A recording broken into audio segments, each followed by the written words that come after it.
Well, welcome back, everyone.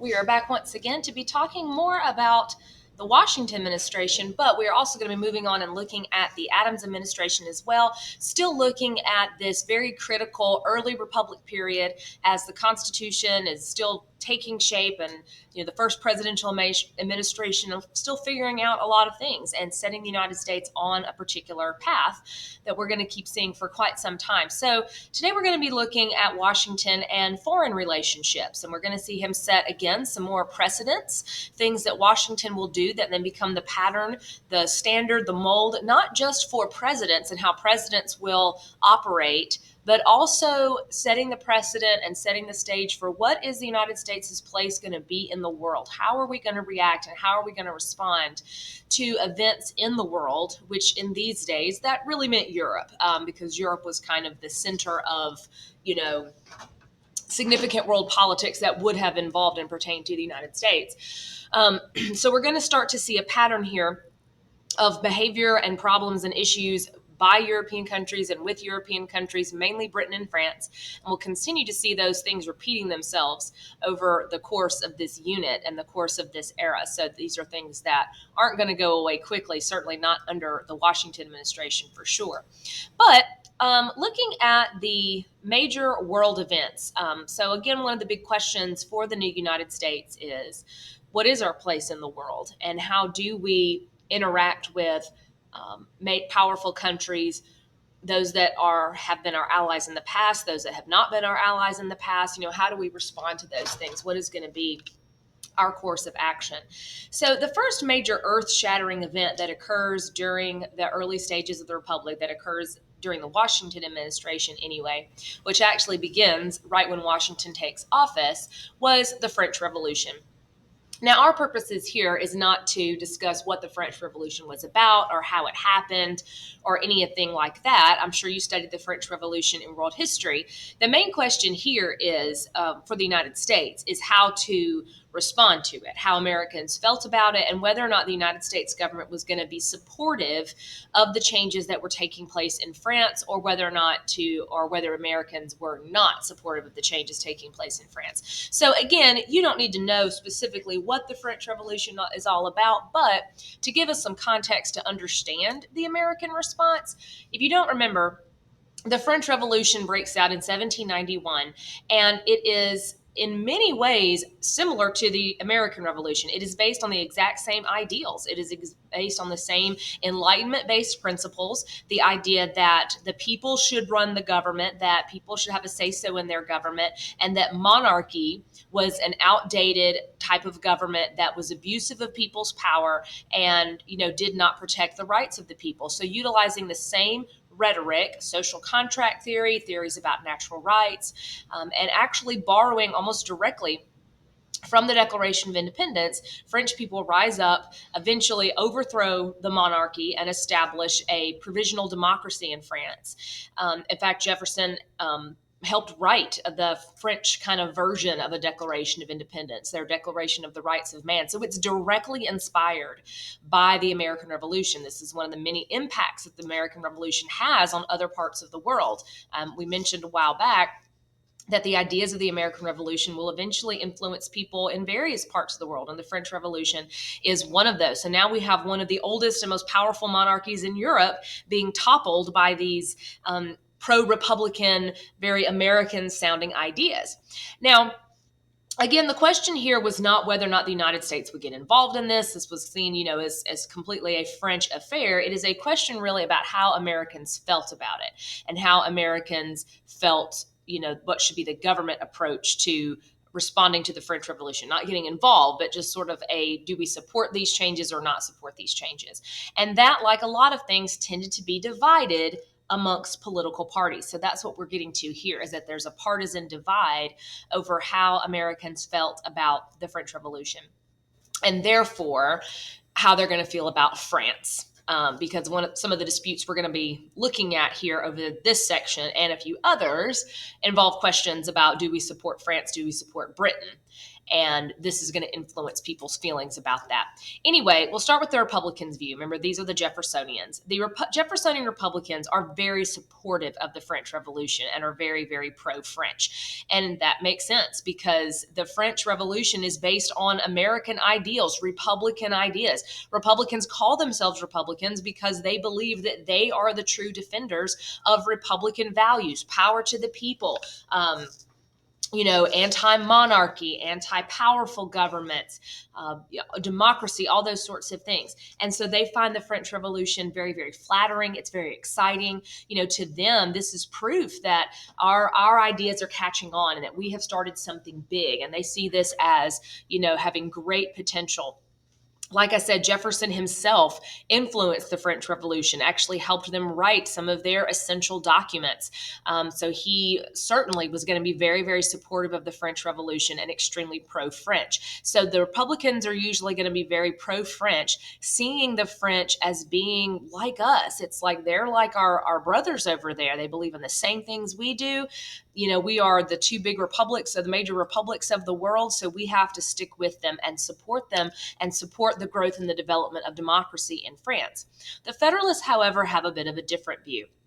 The Federalists were supportive of the French Revolution at first, and once again, this is getting into more about the history of the French Revolution that you don't necessarily need to know, but what you kind of do need to know for context anyway is that the French Revolution, I say it started out a lot like the American Revolution, but you may recall from world history that eventually the French Revolution took a really radical turn and a rather violent one, and it became much more extreme than the American Revolution ever even thought about being. It became much more radical. You may recall from world history that whole Robespierre and the whole Reign of Terror thing, when the whole guillotine, and there were these executions going on all over the place. It got really bloody. It got really ugly. They were, eventually, they executed the king. They executed the aristocrats, all the nobility, all of those people that formerly had all the power. There's this movement to get rid of all those people, and a lot of them end up dead.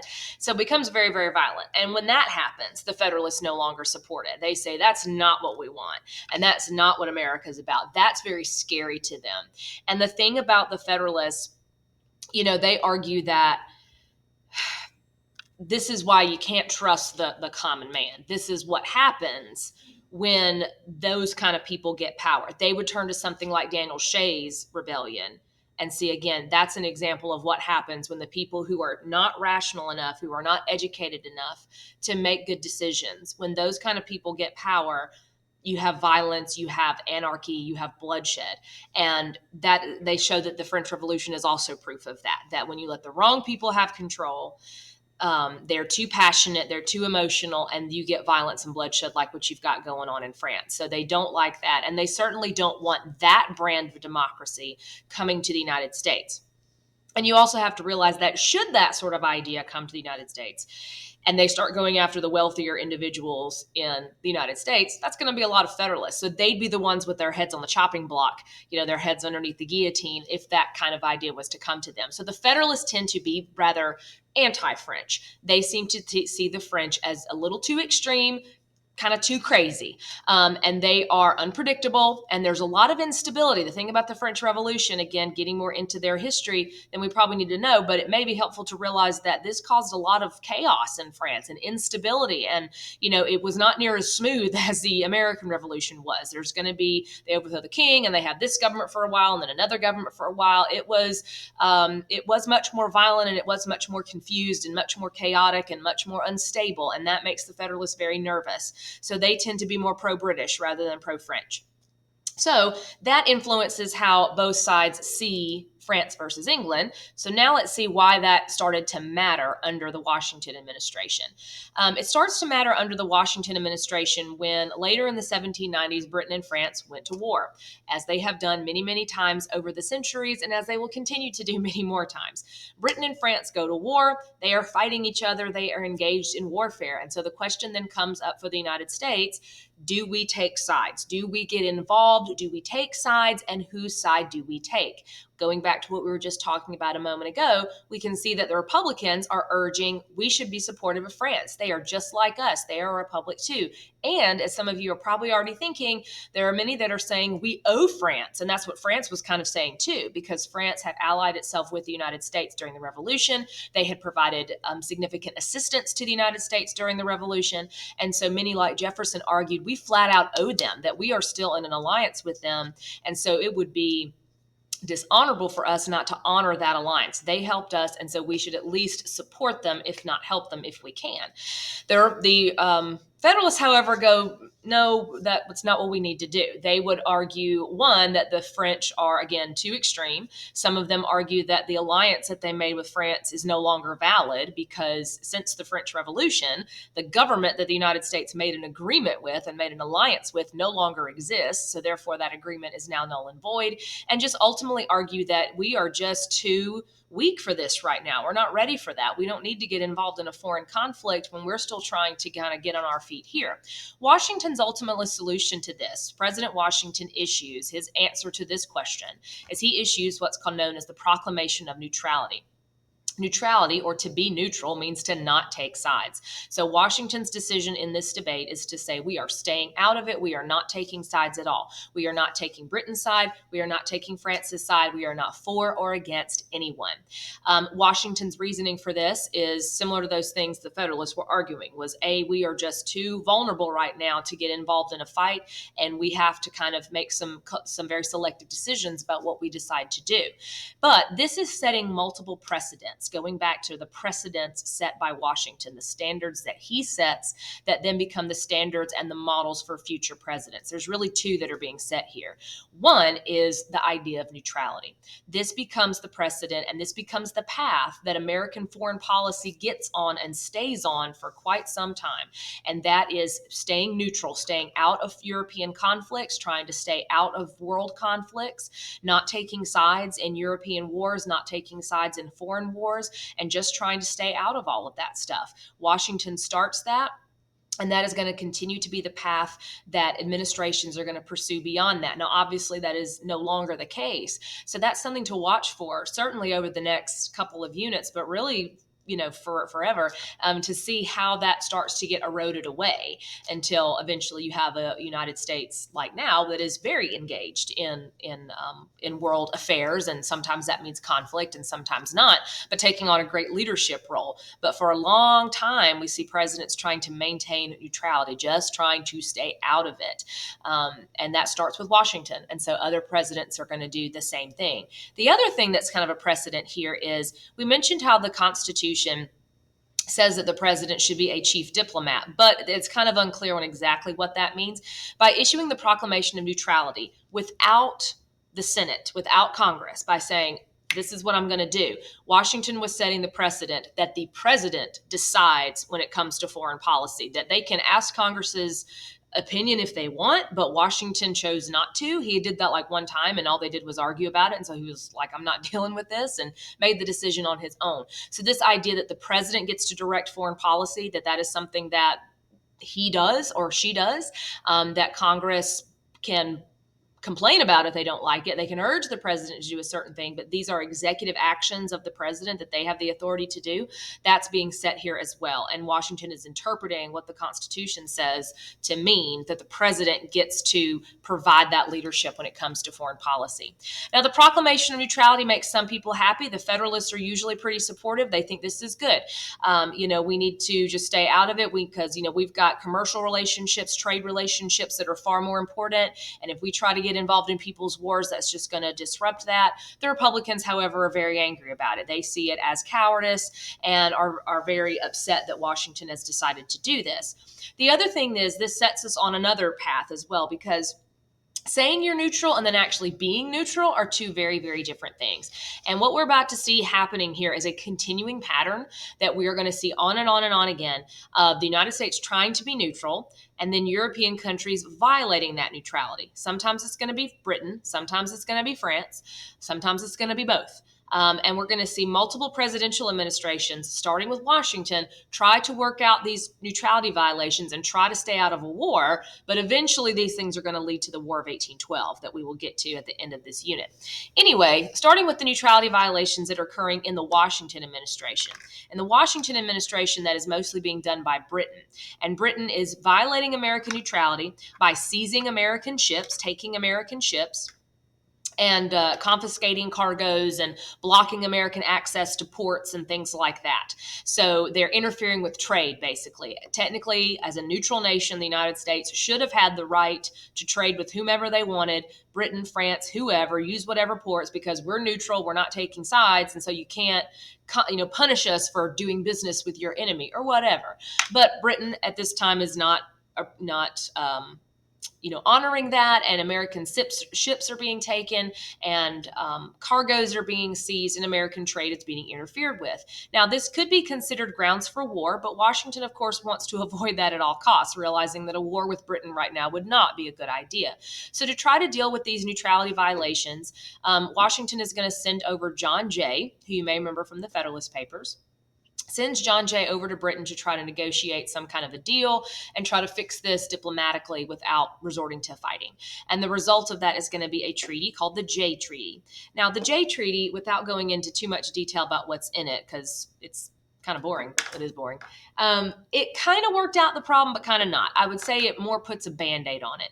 Britain agrees to kind of stop this for now, but they don't compensate Americans for like lost cargoes or anything like that. So it puts a Band-Aid on it. It smooths things over for a moment. It is going to stop Britain from some of these blatant, and more egregious violations of neutrality, at least for a while. But it doesn't end all things, and it doesn't smooth over all the relationship. The point about the Jay Treaty is this: it's really unpopular in the United States. There are a lot of people that were really angry about it, that were mad at Washington, that were just ready to, just tar and feather John Jay. There were people burning effigies of him. I mean, it was just crazy divisive, and those that supported it and those that didn't. It barely got ratified by the Senate. It was so unpopular. People kind of felt like Jay got walked all over and we didn't get what we were supposed to get out of it, and this wasn't going to do anything. It was incredibly divisive, and all that divisiveness and anger is kind of wearing on Washington after a while. It is also going to have repercussions in foreign policy, because France isn't going to be very happy about the fact that the United States has just made this treaty with Britain. So with Washington, we work out these things kind of sort of temporarily. It's not going to be a permanent solution, but it does calm things down and smooth over the relationship for a little bit. But we're going to see those problems spring back up not too long. To conclude the Washington administration, Washington decides, and things are going more and more divisive every day. The formation of political parties by this time has been a great disturbance to Washington, and things are so cutthroat and nasty. It's hard to describe just how ugly it was. I mean, literally fights would break out in the streets between Federalists and Republicans sometimes. People are so, getting back to that. So things were so divisive and ugly. Washington's kind of had enough. And so Washington decides at the end of his second term that he will not seek a third. He announces his retirement. Now, he's not quitting in the middle of a term. He's saying he is not going to run for a third. So Washington decides to step down after 2 terms.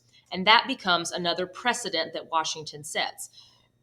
You may recall I mentioned that in these days, there were no term limits. The Constitution did not list term limits for the president. That does not happen into the 20th century. However, even before the term limits were added, no president except for one ever served more than 2 terms, because they did what Washington did. A lot of them only serve 1 because they don't ever get elected to another one. But even those that served 2 stepped down after 2 in Washington's footsteps. So the 2-term thing was kind of a tradition and a precedent before it was an actual rule. And it wasn't made an actual rule until that one person did serve more than 2 terms after being elected to 4.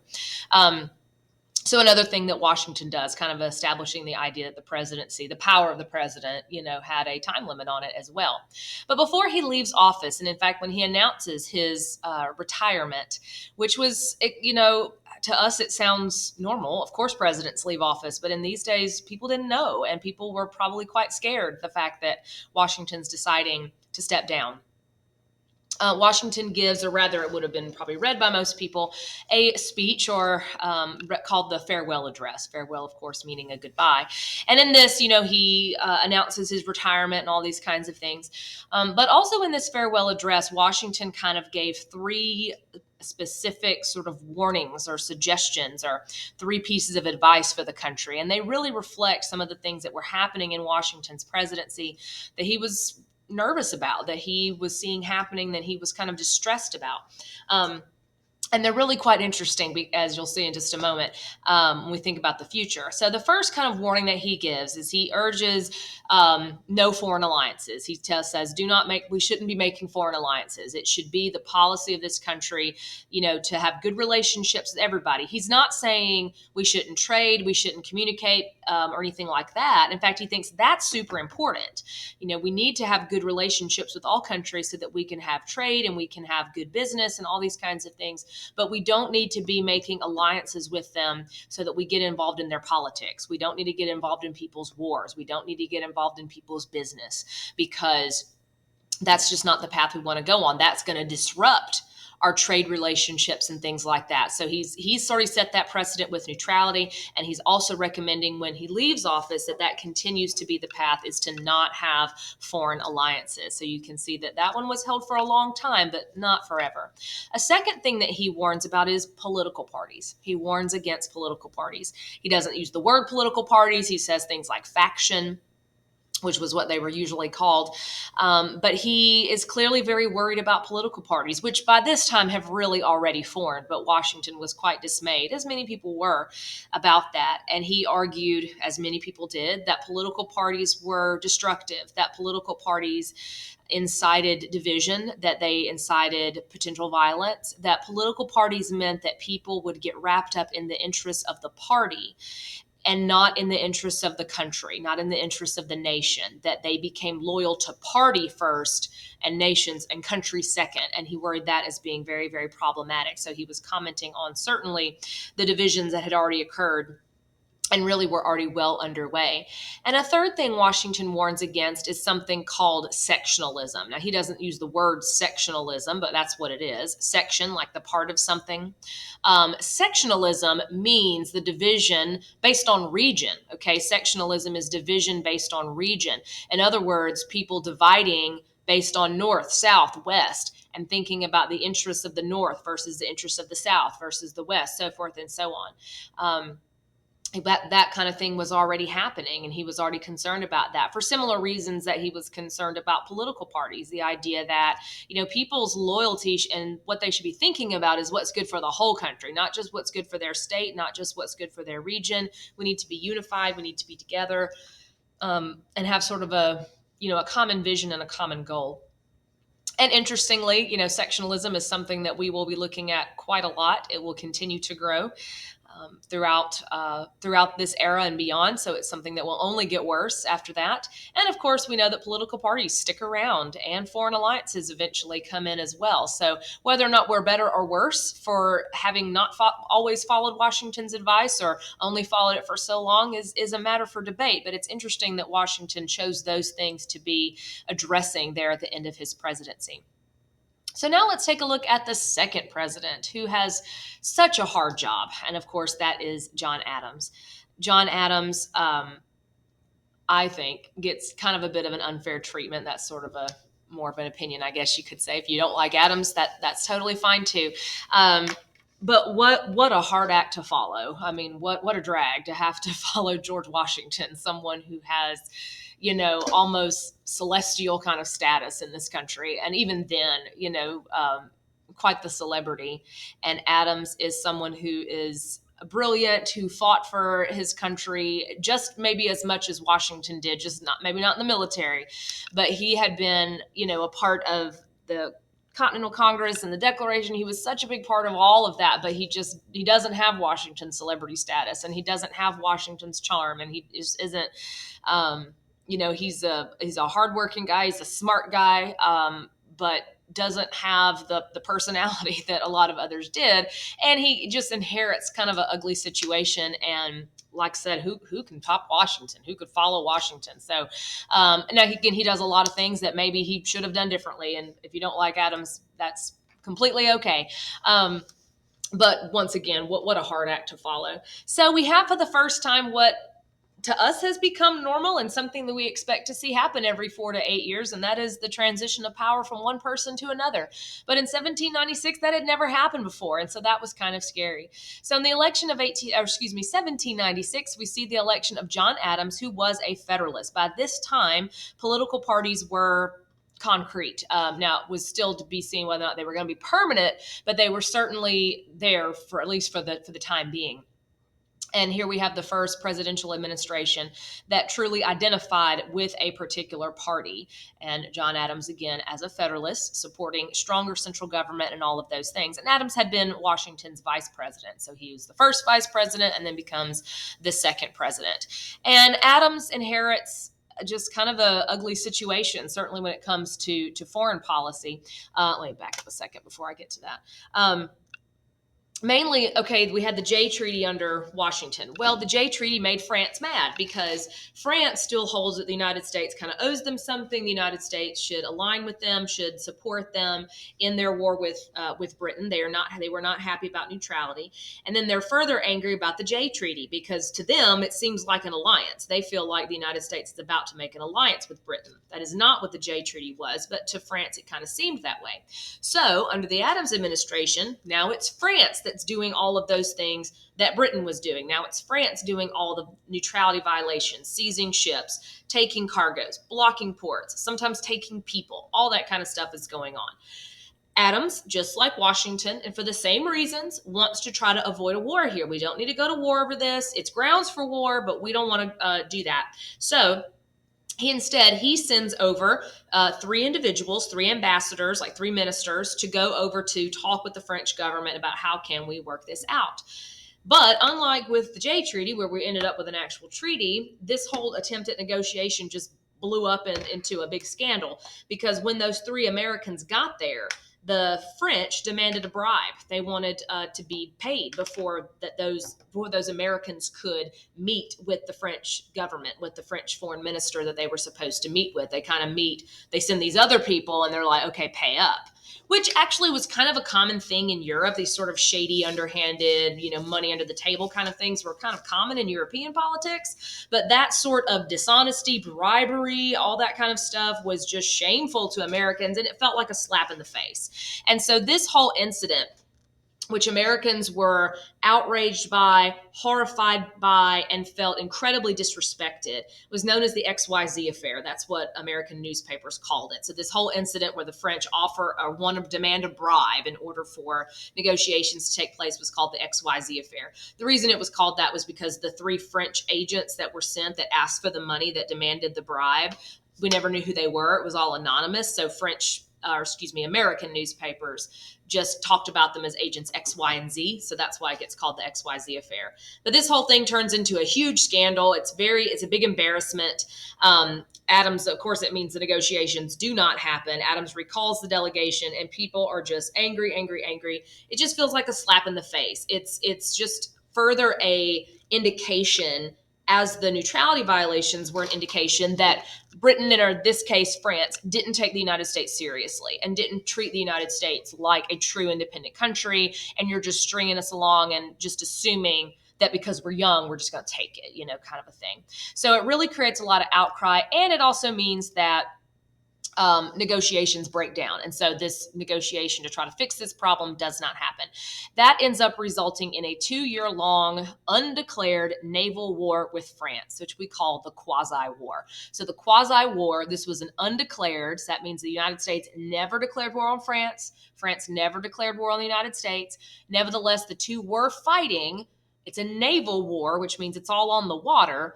So there's no land battles, there's no invading armies or anything like that. But there is this on the Atlantic fighting between the United States and France going on for about 2 years. So quasi means like sort of, kind of.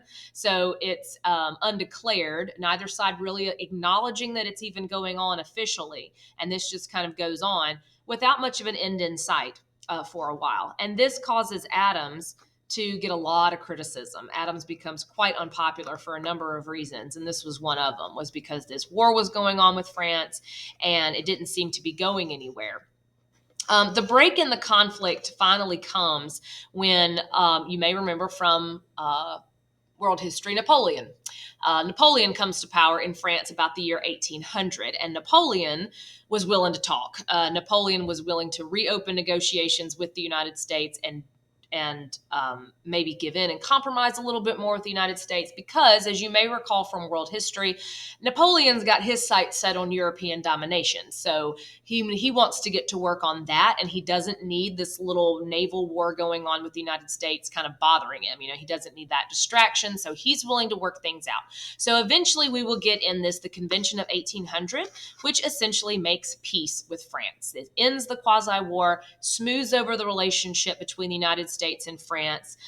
France agrees that the United States does not owe France anything for the previous alliance, that's not binding, that the United States is not obligated, United States is released from any kind of obligations to France that may or may not have ever been.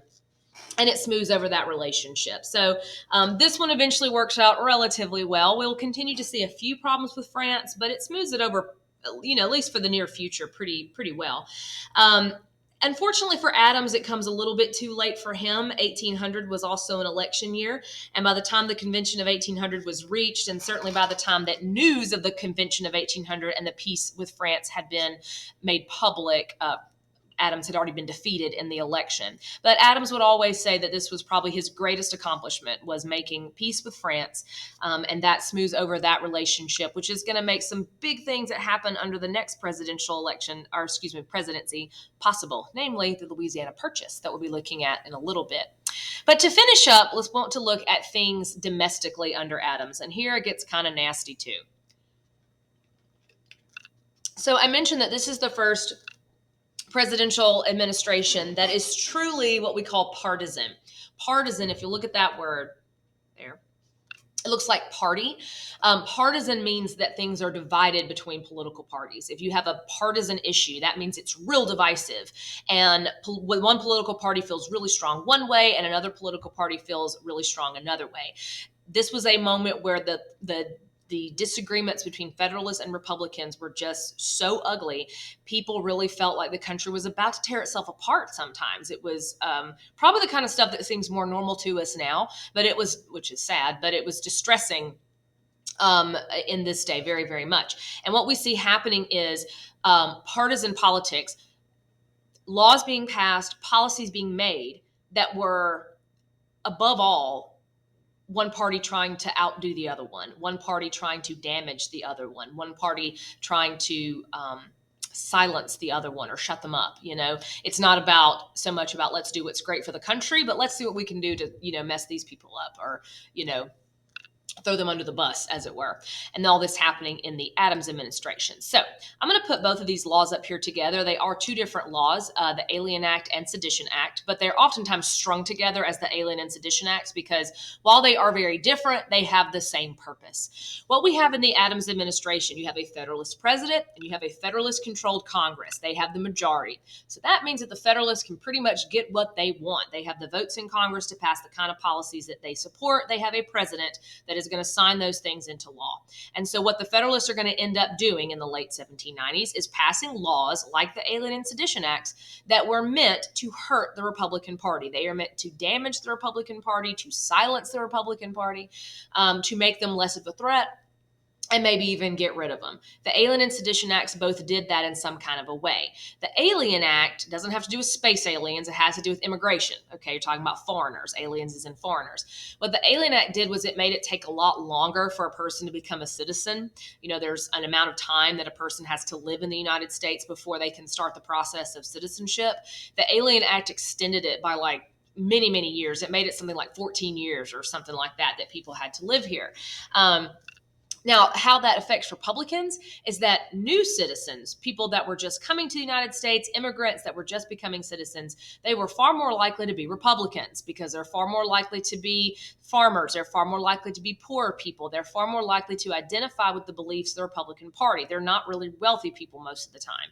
And so if you make it take a lot longer for those people to become citizens, then you're making it take a lot longer for those people to become voters. And therefore, it costs the Republican Party potential support. So that's how that one was supposed to affect them. The Sedition Act is the one that's far more shocking. The Sedition Act essentially made it illegal or tried to penalize any kind of talking bad about the government, any criticism of the government, of Federalist policies. Basically saying that that was criminal, that could be labeled as sedition. Sedition means speech that advocates overthrow of the government, and that is something that is not protected by the First Amendment. And everyone always goes, well, clearly that's a violation of the First Amendment. Well, yeah, but if they label it as sedition, then sedition isn't protected necessarily by the First Amendment. And you also have to remember that as well as having a Federalist president and a Federalist Congress, you also had a bunch of Federalists on the courts. And so the courts were not likely to overturn this. And also at this point, if we want to get really technical, at this point, the courts had never turned over anything. So, I mean, it didn't seem very likely that would happen. And most of the courts are not even really quite sure if that's what they're supposed to do. So in the meantime, that clearly hurts the Republicans because it means they could get arrested and be punished for criticizing the things the Federalists are doing. And many people did get arrested. No one ends up spending like a really long time in jail, but there were lots of newspaper editors and people that at least got fined under the Sedition Acts. Well, the Republicans at this point in time, they of course are horrified by this. They are like, what in the world, and who do these Federalists think they are? But they don't have the votes in Congress to overturn these laws. The courts are not going to overturn them. So the only real way that the Republicans can fight back at this time is just with words. All they can really do, and what they are going to do, is just sort of write out their thoughts and publish it to try to get public support for what they're thinking. So what we're going to see as the Republican response to the Alien and Sedition Acts and to all this partisanship is we're going to see the writing and the publication of some documents known as the Virginia and Kentucky resolutions. And as you can see here, penned by Madison and Jefferson. So these were written by the Virginia and the Kentucky legislatures, but Madison and Jefferson were kind of the main influence on these, and they're both Virginians. So Madison and Jefferson, major Republicans, kind of leading the way on these Virginia and Kentucky resolutions. And basically what it is a lot of resolutions, ideas, we agree to this, and this, denouncing the Alien and Sedition Act, saying this is terrible, this is wrong, this is unconstitutional, shame on the Federalists for this, blah, blah, blah. It's a lot of that. But then they start getting into some deeper philosophical stuff. Here's where it gets interesting. In the Virginia and Kentucky resolutions, they get real deep. And again, it gets kind of fun. They come up with this idea that later becomes known as compact theory, or the compact theory of government. Again, this is this deep philosophical stuff, not to be confused with social contract, not contract theory, but compact. What they argue in these Virginia and Kentucky resolutions, in this compact theory, is the argument that the national government, the Constitution, is a creation of the states, that it was the states that made the national government. The national government is a compact, an agreement among the states, that it was the states that gathered together in Philadelphia in 1787 and wrote the Constitution. It was the states that made it, and it was the states that gave the national government its power. And therefore, they argue, if the states created the national government, then the states have more power than the national government. So ultimately, what that's arguing is that the states existed first. The states are the source of the national government's power, and therefore the states are higher than the national government. So contrasting with the Supremacy Clause, they say the states came first. And then that leads them to this. That leads them to what's known as the theory, or sometimes called the Doctrine of Nullification. Now, nullification, to nullify something, to say something is null and void, that means like it's canceled out. It no longer matters. It no longer exists.